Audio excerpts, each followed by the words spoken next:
নমস্কার বন্ধুরা। অনেক দিন পর হঠাৎ করে মনে পড়েছে পিসিমণি বাড়ি যাব। তাই সকালবেলা উঠে মেমারি থেকে ট্রেন ধরে বর্ধমান গেছি এবং বর্ধমান থেকে আবার ট্রেন ধরে আসানসোল লোকাল করে মানকড় গেছি। মানকড়ে আমার পিসিমণির বাড়ি।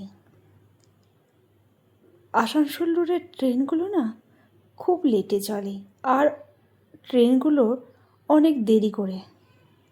একটা ট্রেন মিস করলে আরেকটা ট্রেন পেতে আপনাকে 2 ঘন্টা বসে থাকতে হবে। আমরাও স্টেশনে 2 ঘন্টা বসেছিলাম। অনেক দিন পর পিসিমণির সাথে দেখা করতে যাচ্ছি।